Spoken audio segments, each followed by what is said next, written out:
My name is Stephen Hoskins. I'm Director of the Centre for Fine Print Research at the University of the West of England in Bristol. 3D printing was first invented in 1976. Commercial printing machines that produced plastic prototypes didn't come onto the market until the mid-1990s. 3D printing in itself has a number of different processes and means by which it produces 3D models.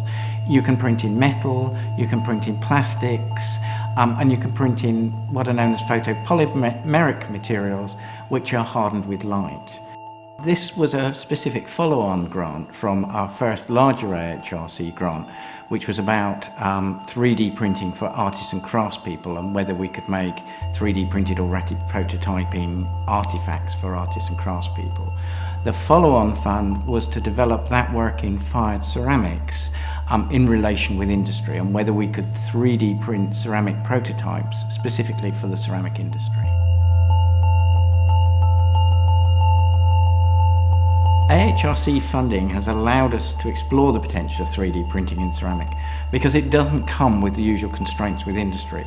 It's much more pure research funding for us, so we can develop ideas and processes in a research manner which might not actually even work. We are artists and craftspeople, so the benefits for artists and craftspeople really come through in that ability to really look at pure research. In order to explain the move from prototypes to actual objects, which was assisted by the AHRC funding, it's best to talk about physical materials, real materials. We can now actually print in a real ceramic material that has the same aesthetic and quality as other ceramics do, whereas previously for prototypes you're printing in plastic or plaster materials, which don't have the same surface feel or quality or tactility. So that it allows people to be able to print an object with just that right look, feel and aesthetic that you wouldn't get in any other way. The partnership with Denby has allowed us to actually take industrial trials and prototypes, print them and take them back to a company who really need to use them within their process. So we've had to push the quality up and the ability to actually match their criteria very carefully. That's meant a whole new methods, structure, and they could test them for us.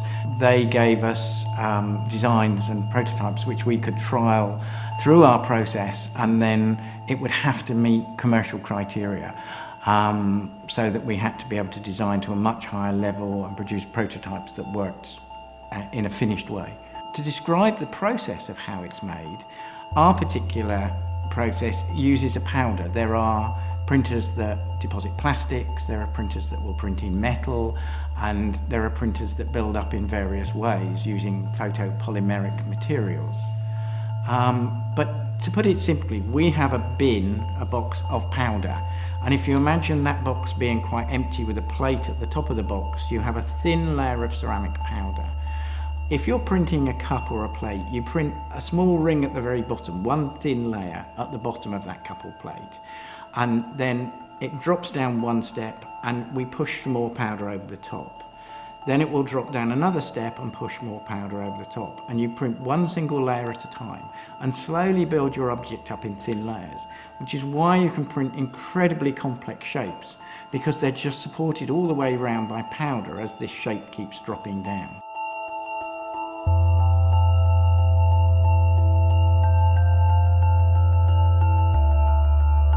Finally, when the whole thing's printed, it's left to dry in the bin of powder, and then after an hour or so, you lift the whole plate out and dust all the powder off from the object, and in the middle of there, you have an object.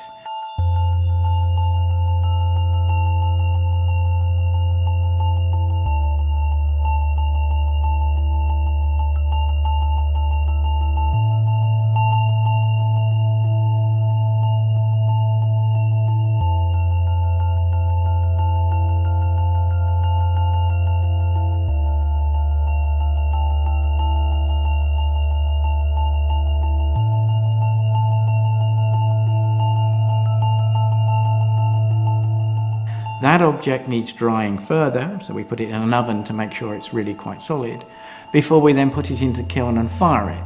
That's known as a biscuit firing, the first firing. And at this stage, that's where it becomes same as a normal ceramic process, because you would have a biscuit firing in ceramics. So we biscuit fire it to a temperature and then take it out of there. You can then glaze the object and refire at a higher temperature for the glaze to go over the ceramic object.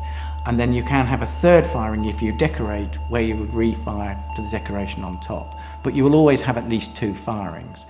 In terms of timescale of seeing 3D printed ceramics being commercially available, I think you have to remember that this is a research process. And even though we've worked with Denby, we've got a much further level, it isn't yet really very commercially available. So my guess is the timescale will probably be 15 years before you'd really see easily available product.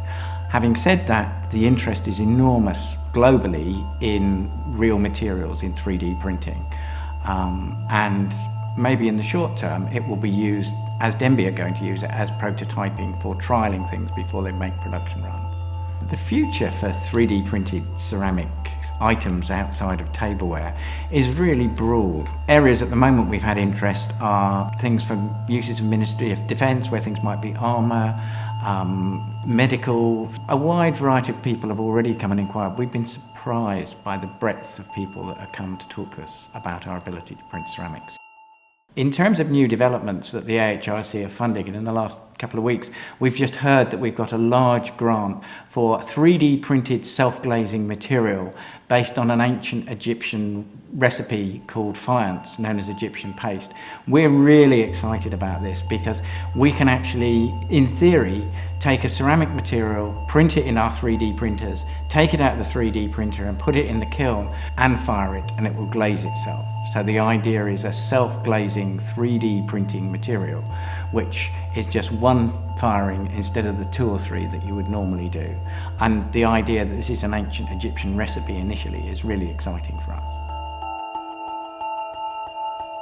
I see the future of this technology as being very disruptive. It's always hard to make a prediction because you're probably going to be wrong, and these things always change in a way that you never imagine. My guess is it'll be a technology where you'll perhaps order a part online and it will appear from the post and it'll have been printed by a 3D printer.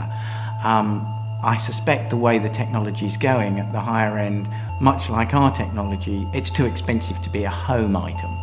But you'll certainly, there's no transport needs, there's less stocking needs. You'll have somewhere that has bulk materials and a printer, which will just print you parts, and you'll just order them and they'll arrive, and you'll have no idea that they're 3D printed, but they will be, and it will be a very changing technology for the future.